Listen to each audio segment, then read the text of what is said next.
जय गुरुदेव। परम पुरुष गुरुदेव जी, जय गुरुदेव नाम। अलख यगम की पार में स्वामी तुम्हें प्रणाम। कोटि कोटि करूं वंदना, अरब खरब प्रणाम। चरण कमल बिसरू नहीं, जय गुरुदेव नाम। परम पूज्य स्वामी जी महाराज के चरणों में कोट कोट प्रणाम। आप सभी प्रेमी भाई बंधुओं, सबको सादर जय गुरुदेव। आज का ये सत्संग है। यदि आप इस सत्संग को सुन लेंगे तो कितनों खराब समय आपके सामने आएगा, फिर भी आप धीरज रखोगे। धीरज रखोगे, खराब समय को पार कर जाओगे। तो सत्संग बड़े ध्यान से सुनना चाहिए। खराब वक्त में भी आपको धीरज आएगा।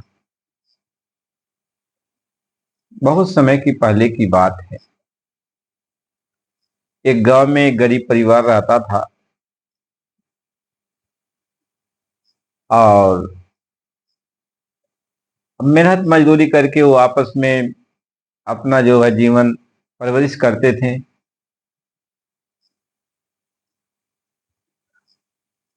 अभी लड़के की शादी हुई थी। वो लड़का था और उसकी नई नवेली बहू आई थी और उसके माता पिता थे। तो ऐसे कुछ दिन के बाद धीरे धीरे माता पिता अपना बूढ़े हो चले थे और उनका समय पूरा हुआ तो चले गए। तो ये दोनों प्राणी अब रह गए। तो दोनों प्राणी मेहनत मजदूरी करके अपने जीवन को यापन करते थे। गरीबी तो बहुत ज्यादा थी, रोज कमाओ रोज खाओ।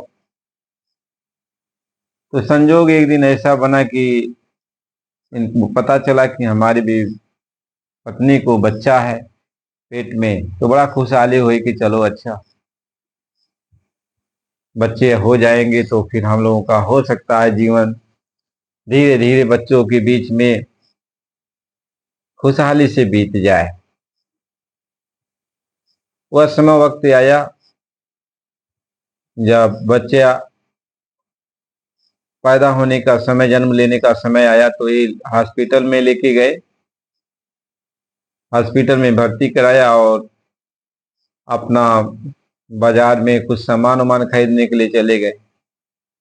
उधर औरत को प्रसव पीड़ा हो रहा है और इधर ये सामान लेके आ रहे थे। तो किसी गाड़ी से जो है इनका एक्सीडेंट हो गया तो ये चल बसे। और उधर पत्नी जो है अस्पताल में, वो पत्नी का इलाज चल रहा था। तो अब भाई लोग जुटे, उनके परिवार के लोग और गांव के लोग जुटे। तो पत्नी तो अभी अस्पताल में है, इनका अंतिम संस्कार किया गया। और इसके बाद जो है अंतिम संस्कार जब हो गया तो एक दो दिन के बाद फिर जो है उसको एक लड़का पैदा हुआ। लेकिन उसको जब ये पता चला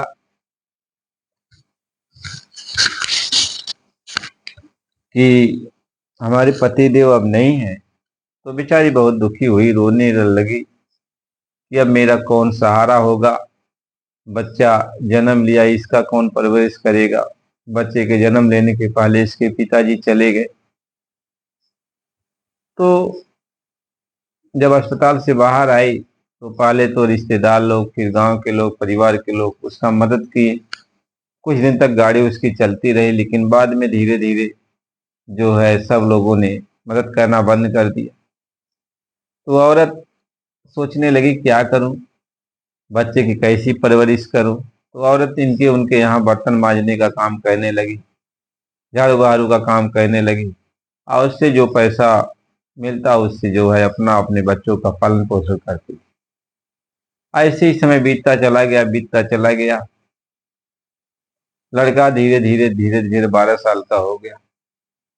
लड़का जब थोड़ा सयाना हुआ, 4-5 साल 6 साल के करीब हुआ, तो लड़के को ये स्कूल में पढ़ाने, सरकारी स्कूल में नाम लिखवा दिया। उसी में बच्चा पढ़ने लगा और बच्चे की पढ़ाई कराते अब इसको जो है करीब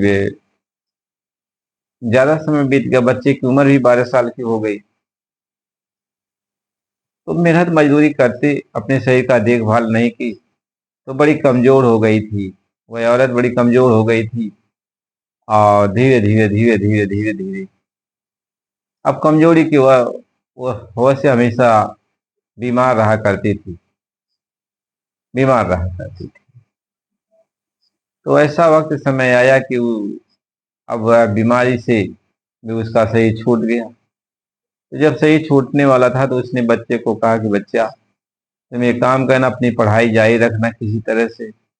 यह तुम भीख मत मांगना, इनके उनके आगे हाथ मत पसारना, अपने मेहनत से कमाई करना और अपना नाम रोशन करना। इतना कह के उसकी माँ का शरीर छूट गया। और अब बच्चा क्या करे, गांव वाले और परिवार के लोग जुट करके फिर माँ का भी उसके अंतिम संस्कार करवाएं। अब बच्चा जो है अकेला पड़ गया। कुछ दिन बच्चों का भी लोग, गांव के लोग, रिश्तेदार लोग और परिवार के लोग कुछ दिन तक मदद किए, लेकिन फिर बच्चा अकेला हो गया। तो बच्चे ने अपनी पढ़ाई जारी रखी और शाम को जब पढ़कर आता था तो कोई किसी के यहाँ होटल पे चला जाता था, तो किसी के यहाँ बर्तन मांज देता था, किसी के यहाँ झाड़ू बाड़ू लगा देता था किसी होटल पर। तो उसको कुछ मिल जाता था, तो इससे जो है वह अपना जो है पढ़ाई का भी काम करता, फीस भी जमा करता और अपना भी खाने पीने का इंतजाम भी करता। यानी रोज कमाना रोज खाना, यही उसका नित्य का नियम बन गया था। एक दिन ऐसा हुआ कि बच्चा स्कूल से आया, उसको कोई काम है धंधा नहीं मिला, 2 दिन तक नहीं मिला। बच्चा परेशान हो गया और 2 दिन किसी तरीके से अपना जीवन यापन किया। तीसरे दिन तो वह बर्दाश्त भी नहीं कर पा रहा था।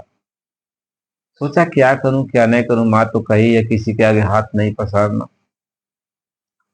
अब कुछ समझ में नहीं आता है, तो वह बच्चा ऐसे जा रहा था। सोचा कि अच्छा चलो किसी से कुछ मदद मांग ले, जब हमारे पास होगा तो उसको दे देंगे। तो एक दरवाजे पर गया, तो दरवाजा खटखटाया। दोपहरी का समय था, तो एक औरत निकली।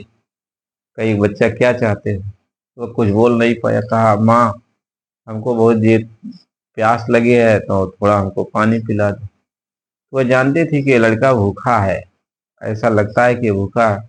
तो दूध लेके आई और कुछ लड्डू लेके आई। कई बच्चा खा लो पहले और इसके बाद दूध पी लो। तो दूध पी लिया, उसके बाद लड्डू भी खा लिया, उसको संतुष्टि हुई। और जो लड्डू बचा कुछ था तो उसको रख लिया। तो वह कहा माँ, अच्छा ये बताओ, हम इसके बदले में आपको क्या दे सकते हैं? हम जब उस लायक होंगे तो आपको जरूर देंगे। तो कही बेटा नहीं, हमें कुछ नहीं चाहिए। लेकिन जब ये जिद करने लगा तो उसकी वह औरत ने कहा कि बेटा, हम तो किसी उद्देश्य से तुमको खिलाई पिलाई नहीं है, यही सोची थी तुम भूखे हो, तुमको इसलिए कुछ खिला पिला दिया। या तुम इसका एहसान चुकाना ही चाहते हो, तो जब तुम उस लायक बन जाओगे और उस जोग बन जाओगे किसी को चुकाने लायक, तो उसकी मदद कर देना, किसी दिन गरीब की मदद कर देना। तो मैं ये समझूंगी कि मेरा ऋण चुकता हो गया। यह कह करके वह जो है अपना फिर घर के अंदर गई और ये लड़का फिर अपना चला गया स्कूल में पढ़ाई करने लगा। तो जिस स्कूल में लड़का पढ़ता था तो उस औरत का भी लड़का पढ़ता था। औरत अपने लड़की को एक दिन स्कूल में छोड़ने के लिए गई, तो इस लड़की को भी देखा।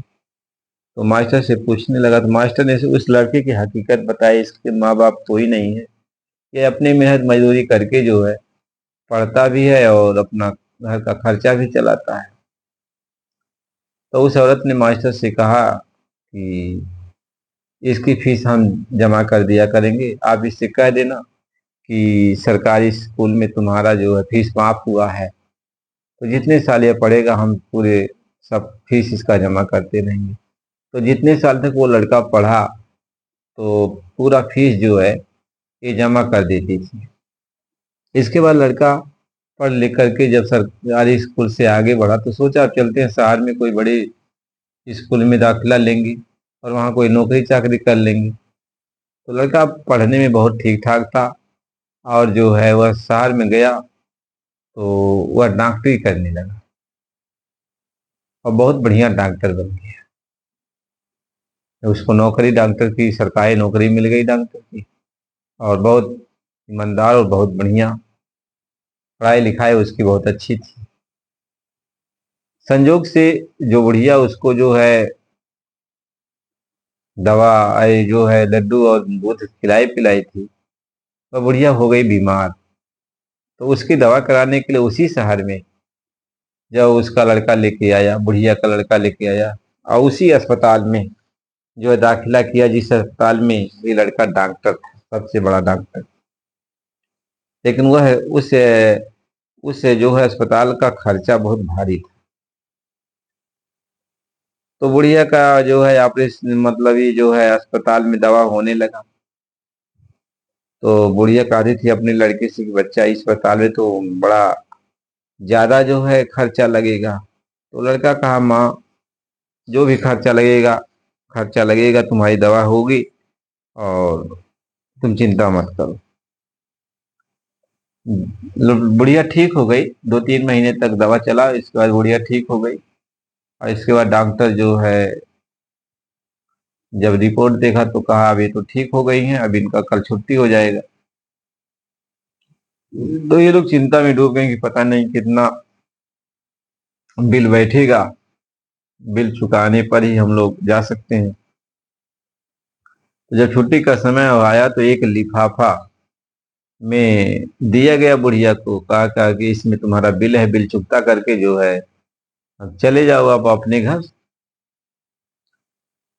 तो जब बुढ़िया उसको खोलने लगी तो उसमें लिखा हुआ था कि माँ 25 साल पहले जो आपने दूध पिलाया था और कहा था किसी जरूरतमंद की मदद कर देना, तो माँ आज हम आपकी मदद करके बहुत प्रसन्न है।